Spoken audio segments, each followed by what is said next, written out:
Hi, everybody. It's Mr. Bob again, and time again for Little House on the Prairie, Chapter 4, Prairie Day.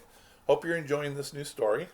Again, this is about pioneers, which I thought was very appropriate, considering that our school, its nickname is after pioneers. Anyway, they made their way into the prairie, and they're considering whether they're going to stay there to build their new house or not. So, Chapter 4, Prairie Day. Soft whickerings were close to Laura's ear, and grain rattled into the feed box. Pa was giving Pet and Patty their breakfast. Back, Pet. Don't be greedy, he said. Yes, you know it's Patty's turn. Pet stamped her foot and nickered. Now, Patty, keep your own end of the box, said Pa. This is for Pet. Then a little squeal from Patty. Ha, got nipped, didn't you? Pa said. Serve you right. I told you to eat your own corn. Mary and Laura looked at each other and laughed. They could smell bacon and coffee and hear pancakes sizzling, and they scrambled out of bed. Mary could dress herself, all but the middle button. Laura buttoned that one for her. Then Mary buttoned Laura all the way up the back. They washed their hands and faces in the tin basin on the wagon step. Ma combed snarl out of their hair, while Pa brought fresh water from the creek. Then they sat on the clean grass and ate pancakes and bacon and molasses from the tin plates in their laps. All around them, shadows were moving over the waving grasses while the sun rose. Meadow larks were springing up straight from the billows of grass into the high, clear sky, singing as they went. Small, pearly clouds drifted in the immense blueness overhead. In all the weed tops, tiny birds were swinging and singing in tiny voices. Pa said that they were Dick Sissels. Dickie, Dickie, Laura called back to them. Dickie bird. Eat your breakfast, Laura, Ma said. You must mind your manners, even if we are 100 miles from anywhere. Pa said mildly. It's only 40 miles to Independence, Carolyn, and no doubt there's a neighbor or so nearer than that. 40 miles then, Ma agreed. But whether or no, it isn't good manners to sing at table. Or when you're eating, she added, because there was no table. There was only the enormous, empty prairie, with grasses blowing in waves of light and shadow across it, and the great blue sky above, and the birds flying up from it, and singing with joy because the sun was rising. And on the whole enormous prairie, there was no sign that any other human had ever been there.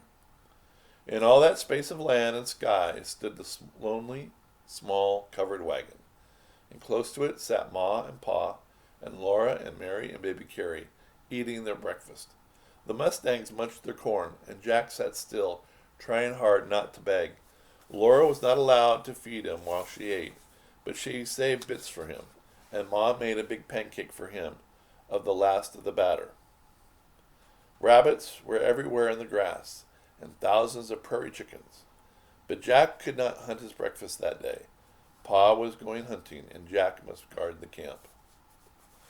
First, Pa put Pet and Patty on their picket lines. Then he took the wooden tub from the side of the wagon and filled it with water from the creek. Ma was going to do the washing. Then Pa stuck his sharp hatchet in his belt. He hung his powder horn beside the hatchet. He put the patch box and the bullet pouch in his pocket, and he took his gun on his arm. He said to Ma, Take your time, Carolyn. We won't move the wagon until we want to. We've got all the time that there is.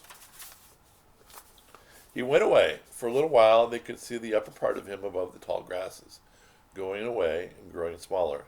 Then he went out of sight, and the prairie was empty. Mary and Laura washed the dishes while Ma made the beds in the wagon. They put the clean dishes neatly in their box. They picked up every scattered twig and put it into the fire. They stacked the wood against the wagon wheel. Then everything about the camp was tidy. Ma brought the wooden pannikin of soft soap from the wagon. She kilted up her skirts and rolled up her sleeves, and she knelt by the tub on the grass. She washed sheets and pillowcases and white underthings.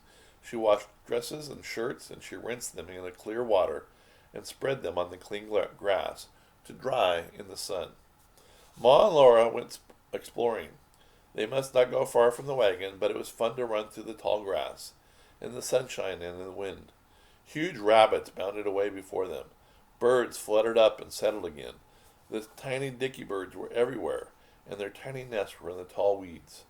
and everywhere were little brown striped gophers. These little creatures looked soft as velvet. They had bright round eyes and crinkly noses and wee paws. They popped out of holes in the ground and stood up to look at Mary and Laura. Their hind legs folded under their haunches, their little paws folded tightly to their chests, and they looked exactly like bits of dead wood sticking out of the ground. Only their bright eyes glittered. Mary and Laura wanted to catch one to take to Ma. Again and again they almost had one. The gopher would stand perfectly still until you were sure you had him this time. Then, just as you touched him, he wasn't there. There was only his round hole in the ground. Laura and Mary ran and couldn't catch one. Mary sat perfectly still beside a hole, waiting for time for one to come up, and just beyond her reach, gophers scampered merrily and sat up and looked at her. But not one ever came out. Once a shadow floated across the grass, every gopher vanished. A hawk was sailing overhead. It was so close that Laura saw its cruel round eye turn downward to look at her. She saw its sharp beak and its savage claws curled ready to pounce. But the hawk saw nothing but Laura and Mary and round empty holes in the ground. It sailed away, looking for somewhere else for its dinner. Then all the little gophers came up again. It was nearly noon by then. The sun was almost overhead. Mary and Laura picked flowers from the weeds. They took the flowers to Ma instead of a gopher. Ma was folding the dry clothes. The little panties and petticoats were whiter than snow, warm from the sun and smelling like the grass. She laid them in the wagon and took the flowers. She admired equally the flowers that Laura gave her and the flowers that Mary gave her, and she put them together in a tin cup full of water. She set them on the wagon step to make the camp pretty. And here's a couple pictures from the book, so you can tell. There's one of Laura looking for the gophers, and another one of Mary chasing one. Then she split 2 cold corn cakes and spread them with molasses. She gave one to Mary and one to Laura. That was their dinner, and it was very good. What is a papoose, Ma? Laura asked. Don't speak with your mouth full, Laura, said Ma. So Laura chewed and swallowed, and she said, I want to see a papoose. Mercy on us, Ma said. Whatever makes you want to see Indians. We will see enough of them, more than we want to. I wouldn't want to wander. They wouldn't hurt us, would they? Mary asked. Mary was always good. She never spoke with her mouth full. No, Ma said. Don't get such an idea into your head. Why don't you like Indians, Ma? Laura asked, and she caught a drip of molasses with her tongue. I just don't like them, and don't lick your fingers, Laura, said Ma. This is Indian country, isn't it, Laura? It's kind of dangerous, Ma said. What did you come into their country for, if you don't like them? Ma said she didn't know whether this was Indian country or not. She didn't know where the Kansas line was. But whether or no, the Indians would not be here long. Pa had word from a man in Washington that the Indian territory would be open to settlement soon. It might already be open to settlement. They could not know because Washington was so far away. Then Ma took the sad iron out of the wagon and heated it by the fire. She sprinkled a dress for Laura and Mary, and a little dress for baby Carrie, and her own sprig calico. She spread a blanket and a sheet on the wagon seat, and she ironed the dresses. Baby Carrie slept in the wagon. Laura and Mary and Jack lay in the shady grass beside it, because now the sunshine was hot. Jack's mouth was open, and his red tongue hung out. His eyes blinked sleepily. Ma hummed softly to herself while the iron smoothed all the wrinkles out of the little dresses. All around them, to the very edge of the world, there was nothing but grasses waving in the wind. Far overhead, a few white puffs of cloud sailed in the thin blue air. Laura was very happy. The wind sang a slow, rustling song in the grass. The grasshoppers rasping quivered up from the immense prairie. A buzzing came faintly from all the trees in the creek bottoms. But all these sounds made a great, warm, happy silence. Laura had never seen a place she liked so much as this place. She didn't know she had gone to sleep until she woke up. Jack was on his feet, wagging his stumped tail. The sun was low, and Pa was coming across the prairie. Laura jumped up and ran, and his long shadow stretched to meet her in the waving grasses.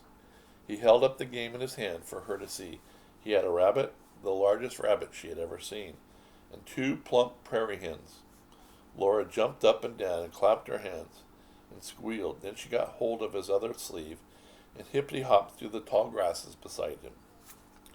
"This country's crammed jam with game," he told her. "I saw 50 deer if I saw one, and antelope, squirrels, rabbits, birds of all kinds.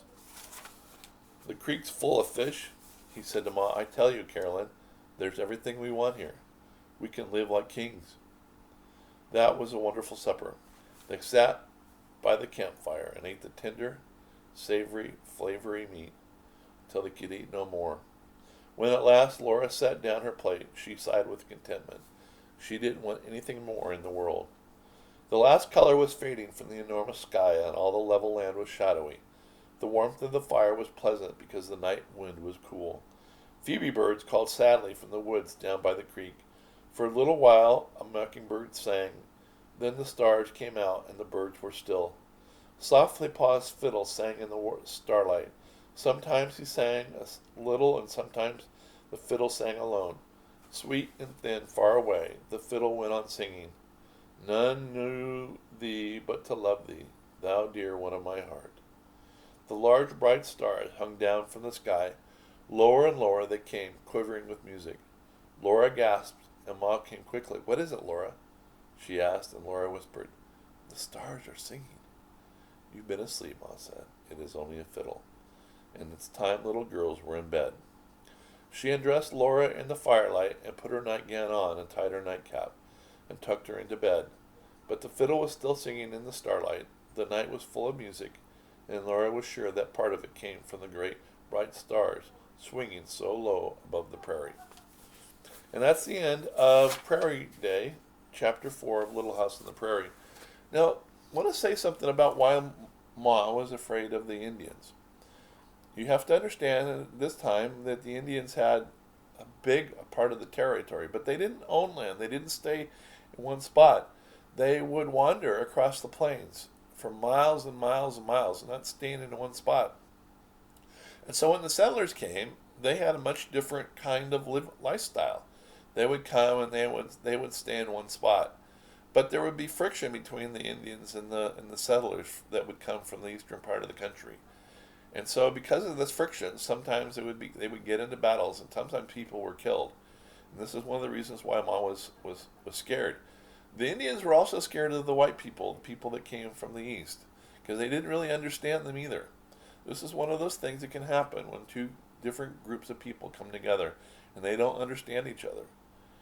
There's different ways. They have different ways of understanding life. And it doesn't mean that one is better than the other. It just means that when people move into different areas, there can be friction with people that live in that area now. And that's been true throughout the history of time. It happened in Europe before the people came to the United States, to the Americas. It happened in all parts of the world. Whenever new people come into a new area, there's bound to be friction with the people that lived there before. Anyway, hope you enjoy this story, Little House on the Prairie, and we'll find more next time. This is Mr. Bob saying goodbye. I hope you have a good day.